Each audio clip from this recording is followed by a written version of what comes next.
നമസ്തേ. CBSE സംസ്കൃതം board exam എഴുതുന്നവർക്ക് helpful ആയിട്ടുള്ള വീഡിയോസാണ് നമ്മൾ ഈ ചാനലിലൂടെ അപ്ലോഡ് ചെയ്തുകൊണ്ടിരിക്കുന്നത്. അപ്പോൾ ഇതിന് മുമ്പത്തെ വീഡിയോസ് ലഭിക്കുന്നതായിട്ട് പ്ലേലിസ്റ്റ് ചെക്ക് ചെയ്യുക. ഓൾറെഡി സെപ്പറേറ്റ് പ്ലേലിസ്റ്റായിട്ട് വീഡിയോസ് അപ്ലോഡ് ചെയ്തിട്ടുണ്ട്.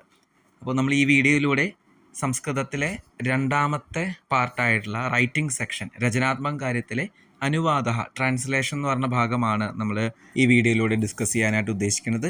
അപ്പോൾ അനുവാദ എന്ന് പറഞ്ഞ ക്വസ്റ്റ്യൻ നോർമലി കോഡ് നമ്പർ 122, അതായത് ഷേമുഷി ടെക്സ്റ്റ് ഫോളോ ചെയ്യുന്നവർക്കാണ് വരിക. മണിക എന്ന് പറഞ്ഞ ടെക്സ്റ്റ് ഫോളോ ചെയ്യുന്നവർക്ക് അനുവാദ എന്ന് പറഞ്ഞ ക്വസ്റ്റ്യൻ വരാറില്ല. ഇത് കൂടാതെ 9, 8, 7, 6 മുതലായ ക്ലാസ്സുകൾ പഠിക്കുന്നവർക്കും അനുവാദ ക്വസ്റ്റ്യൻസ് പ്രതീക്ഷിക്കാവുന്നതാണ്. അവർക്കൊക്കെ ഈ വീഡിയോ യൂസ്ഫുൾ ആയിരിക്കും. അപ്പോൾ നമുക്ക് വീഡിയോയിലേക്ക് കിടക്കാം. സംസ്കൃത ഭാഷായം അനുവാദം കുരുത എന്നിങ്ങനെയാണ് ടൈറ്റിൽ ഉണ്ടാവുക. അപ്പോൾ നോർമലി 7 സെൻറ്റൻസ് ഇംഗ്ലീഷിലും അല്ലെങ്കിൽ അതിൻ്റെ സെയിം മീനിങ് ഉള്ള ഹിന്ദിയിൽ സെൻറ്റൻസ് തന്നിട്ട് നമ്മൾ സംസ്കൃതത്തിലേക്ക് തർജ്ജമ ചെയ്യുക എന്നുള്ളതാണ് ക്വസ്റ്റ്യൻ. ഒരു സെൻറ്റൻസിന് 1 മാർക്ക്, അങ്ങനെ മൊത്തം 5 മാർക്കാണ് അനുവാദത്തിന് വരിക. ആദ്യം നമ്മൾ മനസ്സിലാക്കേണ്ടത് കർത്തരിപ്രയോഗം എന്നുള്ള ഒരു വാക്യഘടനയെക്കുറിച്ചാണ്. കർത്തരിപ്രയോഗം നോർമലി കർത്തൃപദം പ്രഥമാ വിഭക്തിയിലുണ്ടാവും, കർമ്മപദം ദ്വിതീയ വിഭക്തിയിലാണ് ഉണ്ടാവുക. അതേപോലെ ക്രിയാപദം കർത്തൃപദത്തിനനുസരിച്ചാണ് ഉണ്ടാവുക. കർത്തൃപദം ഏകവചനത്തിലാണെങ്കിൽ ക്രിയാപദം ഏകവചനത്തിലായിരിക്കും ഉണ്ടാവുക. ഇതാണ് കർത്തൃവാച്യം അല്ലെങ്കിൽ കർത്തരി പ്രയോഗം എന്ന് പറയുന്നത്. നോർമലി എല്ലാ സെൻറ്റൻസുകളും കർത്തരി പ്രയോഗത്തിലാണ് വരിക. ഇനി കർമ്മണി പ്രയോഗം എങ്ങനെ ആണ് എന്ന് മനസ്സിലാക്കണമെന്ന് ആഗ്രഹമുണ്ടെങ്കിൽ ഓൾറെഡി നമ്മൾ ഈ ചാനലിൽ തന്നെ വാച്യപരിവർത്തനം എന്ന് പറഞ്ഞ വീഡിയോ അപ്ലോഡ് ചെയ്തിട്ടുണ്ട്. അതിൽ കർത്തരി പ്രയോഗം, കർമ്മണി പ്രയോഗം മുതലായ സെൻറ്റൻസുകളൊക്കെ എങ്ങനെയാണെന്നുള്ളത് ചെയ്തിട്ടുണ്ട്. അപ്പോൾ നമ്മുടെ വീഡിയോയിലേക്ക് കിടക്കാം. കർത്തരി പ്രയോഗം എന്താണെന്ന് നമ്മൾ മനസ്സിലാക്കി. അപ്പോൾ കർത്തൃപദം പ്രഥമാ വിഭക്തിയിലാണ് ചെയ്യേണ്ടത്, കർമ്മപദം ദ്വിതീയ വിഭക്തിയിലാണ് നമ്മൾ എഴുതേണ്ടത്, ക്രിയാപദം കർത്തൃപദം അനുസരിച്ചാണ്. അപ്പോൾ ഇങ്ങനെ വരുമ്പോൾ എന്താണ് പ്രഥമാ വിഭക്തി, എന്താണ് ദ്വിതീയ വിഭക്തി എന്നുള്ള സംശയം ഉണ്ടാവും. അപ്പോൾ അതിനെ നമ്മൾ ആ വിഭക്തിയുടെ ടേബിൾ പഠിക്കേണ്ടതായിട്ടുണ്ട്. വിഭക്തിയുടെ യൂസേജ് എന്താണെന്ന് നമ്മൾ മനസ്സിലാക്കേണ്ടതായിട്ടുണ്ട്. അപ്പോൾ നമുക്ക് വിഭക്തിയുടെ ഒരു പട്ടിക നമുക്ക് പഠിക്കാം, മനസ്സിലാക്കാം. ഇവിടെ ഓൾറെഡി സ്ക്രീനിൽ കാണുന്നുണ്ടാവും. നമുക്ക് 7 വിഭക്തികളാണുള്ളത്. പ്രഥമ, ദ്വിതീയ, തൃതീയ, ചതുർത്ഥി, പഞ്ചമി, ഷഷ്ടി, സപ്തമി, അതുകൂടാതെ സംബോധന പ്രഥമ. അപ്പോൾ സപ്തമി വരെ നമ്മൾ കണക്കാക്കും. സംബോധന എന്ന് പറയുന്നത് പ്രഥമയുടെ തന്നെ ഒരു എക്സ്റ്റൻഷൻ ആയിട്ടാണ് കണക്കാക്കാം. അതുകൊണ്ട് 7 സപ്തവിഭക്തയ സന്ധി, 7 വിഭക്തികളാണ് ഉള്ളത്. ഓരോ വിഭക്തിയുടെയും ഫംഗ്ഷൻ കൊടുത്തിട്ടുണ്ട്, പ്രിപ്പോസിഷൻ കൊടുത്തിട്ടുണ്ട്, ഉദാഹരണം കൊടുത്തിട്ടുണ്ട്. ഇത് കൃത്യമായിട്ട് മനസ്സിലാക്കുകയാണെങ്കിൽ നമുക്ക് സിമ്പിളായിട്ട് വിഭക്തി തെറ്റുകൂടാതെ തന്നെ ആൻസർ ചെയ്യാൻ സാധിക്കും. അപ്പോൾ പ്രഥമ വിഭക്തി നോക്കാം. കർത്തൃപദം, കർത്ത സബ്ജക്റ്റാണ്, അതിൽ ഫംഗ്ഷൻ ഇമ്പോർട്ടൻ്റ് ആയിട്ട് വരുന്നത്. പ്രിപ്പോസിഷൻ പ്രത്യേകിച്ച് ഒന്നുമില്ല. ഉദാഹരണം ബാലഹ ഗച്ഛതി, ബാലൻ പോകുന്നു. ദ്വിതീയ ആണെങ്കിലോ കർമ്മപദമാണ് ഇമ്പോർട്ടൻ്റ്, ഒബ്ജക്റ്റാണ്. അപ്പോൾ അതിന് ടു എന്നുള്ള പ്രിപ്പോസിഷൻ, ബാലഹ വിദ്യാലയം ഗച്ഛതി, വിദ്യാലയത്തിലേക്ക് പോകുന്നു. തേർഡ് വൺ തൃതീയ വിഭക്തിയാണ്. അത് ബൈ, വിത്ത്, ത്രൂ മുതലായ പ്രിപ്പോസിഷനാണ് അതിന് യൂസ് ചെയ്യുക. ബാലഹ മിത്രേണ സഹ വിദ്യാലയം ഗച്ഛതി, കൂട്ടുകാരൻ്റെ കൂടെ വിദ്യാലയത്തിലേക്ക് പോകുന്നു എന്നിങ്ങനെയാണ് വരിക. ചതുർത്ഥി സംപ്രദാനം, റിസീവർ എന്ന് പറയുമ്പോൾ നമ്മളൊരു കാര്യം കൊടുക്കുന്നു അല്ലെങ്കിൽ ഒരു കാര്യത്തിന് വേണ്ടി ചെയ്യുന്നു. അപ്പോൾ അത് സ്വീകരിക്കാനായിട്ട് ഒരാളുണ്ടെങ്കിൽ നമ്മൾ ചതുർത്ഥി വിഭക്തിയാണ് യൂസ് ചെയ്യേണ്ടത്. 2 അല്ലെങ്കിൽ 4 എന്നീ പ്രിപ്പോസിഷൻസ് ആണ് നോർമലി വരിക. ബാലഹ പഠനായ വിദ്യാലയം ഗച്ഛതി, പഠിക്കുന്നതിന് വേണ്ടി വിദ്യാലയത്തിലേക്ക് പോകുന്നു. അല്ലെങ്കിൽ മാതാ പുത്രായ ദുഗ്ധം യച്ഛതി, അമ്മ പുത്രന് വേണ്ടി പാല് കൊടുക്കുന്നു. പഞ്ചമി വിഭക്തി അപാദാനം, അതായത് നമ്മൾ സെപ്പറേഷൻ എന്നുള്ള ഒരു പോയിന്റ് ഓഫ് വ്യൂവിൽ ചിന്തിക്കുമ്പോൾ അവിടെ യൂസ് ചെയ്യേണ്ടത് പഞ്ചമ വിഭക്തിയാണ്. ഫ്രം എന്നുള്ളതാണ് പ്രിപ്പോസിഷൻ. അപ്പോൾ ബാലഹ ഗൃഹാത് വിദ്യാലയം ഗച്ഛതി, അതുവരെ വീട്ടിലുണ്ടായിരുന്ന കുട്ടി വീട്ടിൽ നിന്ന് വിദ്യാലയത്തിലേക്ക് പോയി. ഫ്രം ഹോം എന്ന് പറയുമ്പോൾ ഗൃഹാത്ത് പഞ്ചമി വിഭക്തിയാണ് യൂസ് ചെയ്യേണ്ടത്. ഷഷ്ടി വിഭക്തിയോ സംബന്ധ, റിലേഷൻ, സംബന്ധമായിട്ടുള്ള കാര്യങ്ങളൊക്കെ പറയുമ്പോൾ ഷഷ്ടി വിഭക്തി. ഓഫാണ് പ്രിപ്പോസിഷൻ. ബാലസ്യ നാമ അരവിന്ദ അല്ലെങ്കിൽ വിദ്യാലയസ്യ നാമ കേന്ദ്രീയ വിദ്യാലയ എന്നിങ്ങനെ സെൻറ്റൻസ് യൂസ് ചെയ്യുമ്പോഴാണ് നമ്മൾ ഷഷ്ടി വിഭക്തി യൂസ് ചെയ്യുക. സപ്തമി അധികരണം, ലൊക്കേഷൻ, സ്ഥലങ്ങളൊക്കെ പറയുമ്പോൾ നമ്മൾ നോർമലി സപ്തമിയാണ്. ഇൻ, ഓൺ, അറ്റ്, എമംഗ് മുതലായ പ്രപ്പോസിഷനാണ് സപ്തമി വിഭക്തിയിൽ യൂസ് ചെയ്യുക. വിദ്യാലയേ ബാലഹ പഠതി അല്ലെങ്കിൽ ഗ്രാമേ വിദ്യാലയ അസ്തി, ഗ്രാമത്തിൽ വിദ്യാലയമുണ്ട്, വിദ്യാലയത്തിൽ കുട്ടികളുണ്ട്. സംബോധന ടു അഡ്രസ് സമ്മൺ, നമ്മളൊരാളെ അഡ്രസ്സ് ചെയ്യുമ്പോഴാണ് സംബോധന യൂസ് ചെയ്യുക. ഓ എന്നുള്ള ആ ഒരു പ്രപ്പോസിഷനാണ് നമ്മൾ യൂസ് ചെയ്യുക. ഹേ ബാല അത്ര ആഗച്ഛ, അപ്പോൾ അത് ഓൾറെഡി പ്രഥമയുടെ എക്സ്റ്റൻഷനാണെന്ന് ഓൾറെഡി പറഞ്ഞു കഴിഞ്ഞു. അപ്പോൾ വിഭക്തികൾ നമ്മൾ മനസ്സിലാക്കി. ഇനി ഇതിൻ്റെ തന്നെ ഇംഗ്ലീഷിൽ എക്സാമ്പിൾസും കൊടുത്തിട്ടുണ്ട്, നമുക്ക് മനസ്സിലാക്കാൻ വേണ്ടിയാണ്. Boys going to school, boys going to school with friend. അതുപോലെ school for studying, going to school from home, boys name is Aravind, boy studying in school. അപ്പോൾ നമ്മൾ വിഭക്തികൾ മനസ്സിലാക്കി. വിഭക്തി മനസ്സിലാക്കിയാൽ മാത്രം പോരാ. അകാരാന്ത പുല്ലിംഗം, ആകാരാന്ത സ്ത്രീലിംഗം, ഇകാരാന്ത പുല്ലിംഗം, ഈകാരാന്ത സ്ത്രീലിംഗം, നപുംസലിംഗ പദങ്ങൾ, ശബ്ദങ്ങൾ, അതേപോലെ തന്നെ സർവനാമ ശബ്ദങ്ങൾ, ഈ മുതലായ ശബ്ദരൂപങ്ങളൊക്കെ ടേബിൾ മനസ്സിലാക്കി പഠിച്ചാൽ മാത്രമേ ഇത് നമുക്ക് അപ്ലൈ ചെയ്യാനായിട്ട് സാധിക്കുള്ളൂ. അതുകൊണ്ട് ആ ടേബിൾ ആദ്യം പഠിക്കുക. രാമഹ രാമോ രാമഹ, രാമം രാമോ രാമൻ മുതലായ ടേബിളാണ് ഞാൻ ഉദ്ദേശിച്ചത്. അത് പഠിച്ചു കഴിഞ്ഞാൽ മാത്രമേ ഇതൊക്കെ എവിടെയാണ് അപ്ലൈ ചെയ്യേണ്ടത് എന്നുള്ളത് കൃത്യമായിട്ട് യൂസ് ചെയ്യാനായിട്ട് സാധിക്കുള്ളൂ. വിഭക്തികൾ മനസ്സിലാക്കി കഴിഞ്ഞാൽ നമ്മൾ അടുത്തത് പഠിക്കേണ്ടത് ലകാരാഹ എന്നുള്ള ടോപ്പിക്കാണ്. ലകാരാഹ എന്ന് പറഞ്ഞാൽ ടെൻസസ് ആണ്, കാലങ്ങൾ, വർത്തമാനകാലം, ഭൂതകാലം, ഭവിഷ്യത് കാലം. അപ്പോൾ ഇവിടെ പഠധാതു ലട്ട് ലകാര ടേബിൾ കൊടുത്തിട്ടുണ്ട്. വിഭക്തി പഠിച്ച പോലെ നമുക്ക് ഇതിൻ്റെ ടേബിളും പഠിക്കണം. അപ്പോൾ പഠധാതു സംസ്കൃതത്തിലെ ഏതൊരു പദത്തിനും ഒരു റൂട്ട് വേർഡ് ഉണ്ട്, അതാണ് ധാതു എന്ന് പറയുന്നത്. അപ്പോൾ പഠധാതുവിൻ്റെ വേർഡ്സാണ് നമ്മൾ പഠിക്കുന്നത്. ലട്ട് എന്ന് പറയുമ്പോൾ പ്രസൻറ്റിനെ സൂചിപ്പിക്കുന്നതാണ് ലകാരം. ലട്ട് ലകാരം എന്ന് വെച്ചാൽ പ്രസൻറ്റൻസ് ആണ്, വർത്തമാനകാലമാണ്. അപ്പോൾ അതിന് പ്രഥമ പുരുഷ, മധ്യം പുരുഷ, ഉത്തം പുരുഷ, ഏകവചനം, ദ്വിവചനം, ബഹുവചനം എന്നിങ്ങനെ മൊത്തത്തിൽ 9 പദങ്ങളായിട്ടുണ്ട്. പ്രഥമ പുരുഷ എന്ന് പറയുമ്പോൾ നമ്മൾ മൂന്നാമത്തെ ഒരാളെ കുറിച്ച് പറയുമ്പോൾ അവൻ, അവൾ, ഹി, ഷീ മുതലായ പദങ്ങൾ യൂസ് ചെയ്യുമ്പോഴാണ് പ്രഥമ പുരുഷ യൂസ് ചെയ്യേണ്ടത്. മധ്യമ പുരുഷ നമ്മൾ ആരോടാണോ സംസാരിക്കുന്നത്, നീ, നിങ്ങൾ, നിങ്ങളെല്ലാവരും എന്നിങ്ങനെ പദങ്ങളൊക്കെ ഉപയോഗിക്കുമ്പോഴാണ് നമ്മൾ മധ്യമ പുരുഷ എന്നുള്ള വേർഡ്സ് യൂസ് ചെയ്യേണ്ടത്.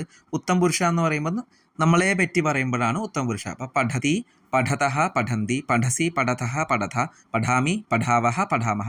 അതിൻ്റെ കൂടെ തന്നെ ബൈഹാർട്ട് ചെയ്യുമ്പോൾ തന്നെ ബാലഹ പഠതി, ബാലൗ പഠതഃ, ബാലാഹ പഠന്തി, ത്വം പഠസി, യുവാം പഠതഃ, യൂയം പഠഥ, അഹം പഠാമി, ആവാം പഠാവഹ, വയം പഠാമഹ എന്നിങ്ങനെ സെൻറ്റൻസ് മേക്ക് ചെയ്യാൻ സാധിക്കും. ഇത് ലട്ടിലകാരഹ. നെക്സ്റ്റ് ലിറിട്ട് ഫ്യൂച്ചർ ടെൻസ് ആണ്. അപ്പോൾ പഠിഷ്യതി, പഠിഷ്യതഃ, പഠിഷ്യന്തി, പഠിഷ്യസി, പഠിഷ്യതഃ, പഠിഷ്യഥ, പഠിഷ്യാമി, പഠിഷ്യാവഹ, പഠിഷ്യാമഹ. നെക്സ്റ്റ് ലങ് പാസ്റ്റ് ടെൻസ് ആണ്. അപഠത്, അപഠതാം, അപഠൻ, അപഠഃ, അപഠതം, അപഠത, അപഠം, അപഠാവ, അപഠാമ എന്നിങ്ങനെയാണ് അതിൻ്റെ ടേബിൾ വരുന്നത്. അടുത്ത് ലോട്ട് ലകാരം റിക്വസ്റ്റ് ചെയ്യാനും ഇൻസ്ട്രക്ട് ചെയ്യാനുമാണ് ലോട്ട് ലകാരം യൂസ് ചെയ്യുക. പഠതു, പഠതാം, പഠന്തു, പഠ, പഠതം, പഠത, പഠാനി, പഠാവ, പഠാമ. അടുത്തത് 5 ലകാരങ്ങളാണ്. ലാസ്റ്റ് ലകാരാണ്. വിധിലിംഗ് മസ്റ്റ്, ഷുഡ് എന്നുള്ള പർപ്പസിലാണ് യൂസ് ചെയ്യുക. അപ്പോൾ പഠേത്, പഠേതാം, പഠേയുഹു, പഠേഹേ, പഠേതം, പഠേത, പഠേയം, പഠേവ, പഠേമ. അപ്പോൾ ഈ 5 ടേബിളുകളും പഠിച്ചു കഴിഞ്ഞാൽ നമുക്ക് ഏകദേശം 80% വേർഡ്സും നമുക്ക് കിട്ടിയെന്ന് മനസ്സിലാക്കാൻ പറ്റും. ചില ധാതുക്കൾ മാത്രമാണ് വ്യത്യാസം വരുന്നത്. അത് സെപ്പറേറ്റ് ആയിട്ട് തന്നെ പഠിക്കണം, എങ്കിലേ അത് കിട്ടുള്ളൂ. ഇനി നമ്മൾ ഈ 5 ലകാരങ്ങളും ഈ പ്രഥമ പുരുഷ, മധ്യം പുരുഷ, ഉത്തം പുരുഷ, ഏകവചനം, ദ്വിവചനം, ബഹുവചനം എന്നിങ്ങനെ കറക്റ്റായിട്ട് എവിടെയൊക്കെ യൂസ് ചെയ്യണം, എങ്ങനെ യൂസ് ചെയ്യണം, എങ്ങനെ അപ്ലൈ ചെയ്യണം, ഇതൊക്കെ അപ്ലൈ ചെയ്തിട്ട് എങ്ങനെ സെൻറ്റൻസ് ഉണ്ടാക്കാം എന്നുള്ളതാണ് ചെറിയൊരു ടേബിൾ, മാജിക് ടേബിൾ വെച്ചിട്ട് നമ്മൾ പഠിക്കാനായിട്ട് പോകുന്നത്. ഇതാണ് ഞാൻ പറഞ്ഞ മാജിക് ടേബിൾ. ഇതിൽ 2 ടേബിൾ മുകളിലും താഴെയായിട്ട് കൊടുത്തിട്ടുണ്ട്. മുകളിലത്തെ സബ്ജക്റ്റിനെ വെച്ചിട്ടുള്ള ടേബിളാണ്, താഴത്തെ വെർബിനെ വെച്ചിട്ടുള്ള ടേബിളാണ്. അപ്പോൾ സഹ, തൗ, തേ, ത്വം, യുവാം, യൂയം, അഹം, ആവാം, വയം ഇതിങ്ങനെ തന്നെ പഠിച്ചു വെക്കുക. അതുപോലെ ക്രിയാപദത്തിൻ്റെ ടേബിൾ ഓൾറെഡി നമ്മൾ പഠിച്ചു. പഠിതാതു ലട്ലകാരഃ, പഠതി, പഠതഃ, പഠന്തി, പഠസി, പഠതഃ, പഠഥ, പഠാമി, പഠാവഹ, പഠാമഹ. ഇനി ഇവിടെ P1, P2, P3, M1, M2, M3, U1, U2, U3 എന്നിങ്ങനെ 2 ടേബിളിലായിട്ടും കോഡായിട്ട് കൊടുത്തിട്ടുണ്ട്. ആ കോഡിലാണ് നമ്മുടെ മാജിക് നടക്കുന്നത്. P1 എന്ന് പറയുമ്പോൾ, P എന്ന് പറയുമ്പോൾ പ്രഥമ പുരുഷ, M എന്ന് പറയുമ്പോൾ മധ്യം പുരുഷ, U എന്ന് പറയുമ്പോൾ ഉത്തം പുരുഷ, 1, 2, 3 എന്നുള്ളത് വചനങ്ങളെയാണ് നമ്മൾ സൂചിപ്പിച്ചേക്കുന്നത്. അപ്പോൾ ഇവിടെ P1 എപ്പോഴും P1 ആയിട്ടാണ് മാച്ച് ചെയ്യേണ്ടത്. P2 P2 ആയിട്ടും, P3 P3 ആയിട്ടും, M1 M1 ആയിട്ടും, M2 M2 ആയിട്ടും, M3 M3 ആയിട്ടും. U1 എന്ന് പറയുമ്പോൾ അത് U1 തന്നെയായിട്ടാണ് മാച്ച് ചെയ്യേണ്ടത്. U2 U2 ആയിട്ടും, U3 U3 ആയിട്ടും. ഇനി ഇത് മാച്ച് ചെയ്തിട്ട് നമുക്ക് എങ്ങനെയാണ് സെൻറ്റൻസിലേക്ക് ആക്കുക എന്നുള്ളത് നമുക്ക് മനസ്സിലാക്കാം, പഠിക്കാം. അപ്പോൾ അതിനായിട്ട് ഈ ടേബിൾ നോക്കൂ. ഇതിൽ ഏകവചനത്തിൻ്റെ അവിടെ P1 എന്ന് കൊടുത്തിട്ടുണ്ട്. അപ്പോൾ സഹ പഠതി, ദ്വിവചനത്തിൽ തൗ പഠതഃ, ബഹുവചനത്തിൽ തേ പഠന്തി, മധ്യമപുരുഷയിൽ ത്വം പഠസി, യുവാം പഠതഃ, യൂയം പഠഥ, ഉത്തം പുരുഷ അഹം പഠാമി, ആവാം പഠാവഹ, വയം പഠാമഹ എന്നിങ്ങനെയാണ് നമ്മൾ സെൻറ്റൻസ് മേക്ക് ചെയ്തത്. അപ്പോൾ ആ P1 ഇപ്പോൾ സഹ എന്ന് പറയുന്നത് കർത്തൃപദത്തിലെ P1 ആണ്, പഠതി എന്ന് പറയുന്നത് ക്രിയാപദത്തിലെ P1 ആണ്. അപ്പോൾ P1 P2 P2 P3 P3 ഇങ്ങനെ മാച്ച് ചെയ്ത് കഴിഞ്ഞാൽ നമുക്ക് സെൻറ്റൻസിൽ കറക്റ്റായിട്ടൊരു എററും ഇല്ലാതെ, ഒരു ഗ്രാമർ മിസ്റ്റേക്കും ഇല്ലാതെ സിമ്പിളായിട്ട് നമുക്ക് സെൻറ്റൻസ് മേക്ക് ചെയ്യാൻ പറ്റും. ഇത് ലട്ട് ലകാരത്തിൻ്റെ ടേബിൾ പഠതി പഠതഹ പഠന്തി എന്നൊക്കെ ലട്ട് ലകാരത്തിൻ്റെ ടേബിളാണ്. ഇതിനെ റീപ്ലേസ് ചെയ്തിട്ട് തന്നെ നമുക്ക് ലോട്ടും ലങ്ങും ലിട്ടും എല്ലാം വെച്ച് നമുക്ക് സെൻറ്റൻസ് ഉണ്ടാക്കാൻ സാധിക്കും. ഇനി നമുക്ക് കർത്തൃപദം കർമ്മപദം ക്രിയാപദം വെച്ചിട്ട് എറർ ഇല്ലാതെ മിസ്റ്റേക്ക് ഇല്ലാതെ സെൻറ്റൻസ് ഉണ്ടാക്കാൻ നോക്കാം. രാമഹ ഗ്രാമം ഗച്ഛതി, രാമൻ ഗ്രാമത്തിലേക്ക് പോകുന്നു. രാമഹ എന്നുള്ളത് ഏകവചനാണ്, ഗച്ഛതി എന്നുള്ളതും ഏകവചനാണ്. ബാലകൗ കാവ്യം പഠതഹ, ബാലകൗ ദ്വിവചനാണ്, പഠതഹ എന്നുള്ളതും ദ്വിവചനാണ്. ഛാത്രാഹ പുസ്തകം പഠന്തി, ഇവിടെ ഛാത്രാഹ എന്നുള്ള കർത്തൃപദവും പഠന്തി എന്നുള്ള ക്രിയാപദവും ബഹുവചനാണ്. ത്വം മധുരം ഖാദസി, യുവാം ചലച്ചിത്രം പശ്യഥഃ, യൂയം ഭോജനം ഖാദഥ, അഹം ഗീതം ഗായാമി. ഇവിടെ അഹം എന്ന് പറയുന്നത് ഉത്തമ പുരുഷ ഏകവചനാണ്, ഗായാമി എന്ന് പറയുന്നതും ഏകവചനാണ്. ഇനി ആവാം ചിത്രം രചയാവഹ, വയം സംസ്കൃതം വദാമഹ. വയം എന്ന് പറയുന്നത് ഉത്തമ പുരുഷ ബഹുവചനം, വദാമഹ എന്ന് പറയുന്നതും ഉത്തമ പുരുഷ ബഹുവചനം. ഇനി കുറച്ച് എക്സാമ്പിൾസ് നോക്കാം. Rama is a great person, രാമഹ മഹാൻ മാനവഹ, അസ്ഥി എന്നും ചേർക്കാം അല്ലെങ്കിൽ ഭവതി എന്നും ചേർക്കാം, ഇനി ഒന്നും ഇല്ലെങ്കിലും കുഴപ്പമില്ല. ഹി സിങ്സ് വെൽ, സഹ സമ്യക് ഗായതി. Sita is a teacher, Sita ശിക്ഷിക അസ്ഥി. ഇനി ശിക്ഷിക സ്ഥാനത്ത് നമുക്ക് അധ്യാപിക എന്നും ആക്കാം, കുഴപ്പമില്ല. അസ്ഥി എന്നുള്ളത് ഭവതി ആയാലും കുഴപ്പമില്ല. A fruit falls from the tree, ഇവിടെ ഫ്രം എന്നുള്ളത് പഞ്ചമി വിഭക്തിയൊക്കെയാണ് നമ്മൾ യൂസ് ചെയ്യേണ്ടത്. നമ്മൾ വിഭക്തി എങ്ങനെ ചെയ്യണം എന്നുള്ളതൊക്കെ പഠിച്ചിട്ടുണ്ട്. അപ്പോൾ വൃക്ഷ ശബ്ദത്തിൻ്റെ പഞ്ചമി വൃക്ഷാത് ഫലം പതതി. He writes with the pen, സഹ ലേഖന്യാ ലിഖതി. ലേഖനീ ശബ്ദം എന്നുള്ളത് ഈകാരാന്ത സ്ത്രീലിംഗാണ്. അപ്പോൾ അതിൻ്റെ തൃതീയ വിഭക്തി വരുന്നത് ഇപ്പോൾ നദീ ശബ്ദം പോലെ നദീ നദ്യോ നദ്യഹ, നദീം നദീ നദീഹി നദ്യ. അതുപോലെ ലേഖനീ ശബ്ദത്തിൻ്റെ തൃതീയ ലേഖന്യ എന്നാണ് വരേണ്ടത്. അപ്പോൾ സഹ ലേഖന്യാ ലിഖതി. അടുത്തത് Nilesh bring a gift for Sunita. നീലേശഹ സീതായൈ ഉപഹാരം ആനേതി. ഇവിടെ സീതായൈ എന്നാണ്, അതൊന്ന് ഒരു മിസ്റ്റേക്ക് ഉണ്ട്. അപ്പോൾ സീതായൈ എന്നാണ് കറക്റ്റായിട്ടുള്ള word. Divya is going to Solapur, Divya സോലാപൂര നഗരം ഗച്ഛതി. നഗരത്തിലേക്ക് എന്ന് പറയുമ്പോൾ നഗരം ദ്വിതീയ വിഭക്തിയാണ്. Sun rises in the east, അപ്പോൾ സൂര്യഹ പ്രാച്ചീ ഉദയതി, പ്രാച്ചീ ദിശായാം എന്നും ആക്കാം, പ്രാച്ചി ഉദയതി എന്നും ആക്കാം. Rama is son of Dasharatha, ഇവിടെ ഓഫ് വന്നിട്ടുണ്ട്. അപ്പോൾ രാമഹ ദശരഥസ്യ പുത്രഹ, ദശരഥൻ്റെ ഷഷ്ഠി വിഭക്തി. He is going to school, സഹ വിദ്യാലയം ഗച്ഛതി.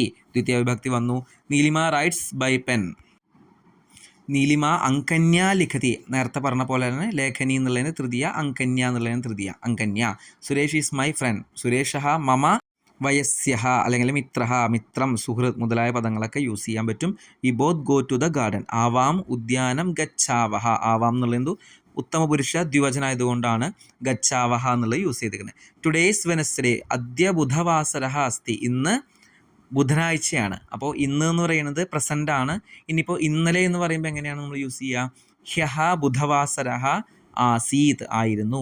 ഇനി ശ്വഹ എന്ന് പറയുന്നത് നാളെ, ശ്വഹ ബുധവാസരഃ ഭവിഷ്യതി എന്നീ പദമാണ് ഉപയോഗിക്കേണ്ടത്. അപ്പോൾ ഇത് ഇമ്പോർട്ടൻ്റ് ആണ്. അദ്യ ഹ്യഹ ശ്വഹ, അതിനനുസരിച്ച് ആസീത് അസ്തി ഭവിഷ്യതി എന്നിങ്ങനെ നമ്മൾ കർത്തൃപദം അനുസരിച്ച് ക്രിയാപദം കറക്റ്റായിട്ട് ഉപയോഗിക്കണം. ഇത് കൂടാതെ ചില ക്വസ്റ്റ്യനിൽ Suresh and Rama is going to school എന്നിങ്ങനെ വരാണെങ്കിൽ അപ്പോൾ നമ്മൾ സുരേഷഹ രാമഹ ച എന്നുള്ള പദമാണ് ഉപയോഗിക്കേണ്ടത്. ഇത് ച എന്ന് പറയുന്നത് അവ്യയങ്ങളാണ്. അദ്യ ശ്വഹ ഹ്യഹ ച മുതലായ അവ്യയപദങ്ങളും അനുവാദത്തിൽ കൃത്യമായിട്ട് ഉപയോഗിക്കാനായിട്ട് പഠിക്കണം. അവ്യയഭാഗത്ത് സംശയം ഉണ്ടെങ്കിൽ ഞാനിവിടെ ഐ ബട്ടണിൽ വീഡിയോ ആഡ് ചെയ്യുന്നുണ്ട്, അത് കണ്ട് മനസ്സിലാക്കുക, പഠിക്കുക. നമ്മൾ ഈ വീഡിയോയിൽ ഡിസ്കസ് ചെയ്തിട്ടുള്ള വാച്യം, വിഭക്തി, അതിൻ്റെ റൂൾസ്, പ്രപ്പോസിഷൻ, ലകാരം മുതലായ എല്ലാ കാര്യങ്ങളും മനസ്സിലാക്കി കഴിഞ്ഞാൽ 5-ൽ 5 മാർക്ക് തന്നെ അനുവാദത്തിൽ നേടാനായിട്ട് സാധിക്കും. ഈ വീഡിയോ നിങ്ങൾക്ക് യൂസ്ഫുൾ ആയെന്ന് തോന്നുവാണെങ്കിൽ വീഡിയോ ലൈക്ക് ചെയ്യുക, അതുപോലെ നിങ്ങളുടെ അഭിപ്രായം കമൻ്റായിട്ട് രേഖപ്പെടുത്തുക. കൂടാതെ നിങ്ങളുടെ ഫ്രണ്ട്സിലേക്കും ഈ വീഡിയോ ഷെയർ ചെയ്ത് കൊടുക്കുക. ധന്യവാദാഹ.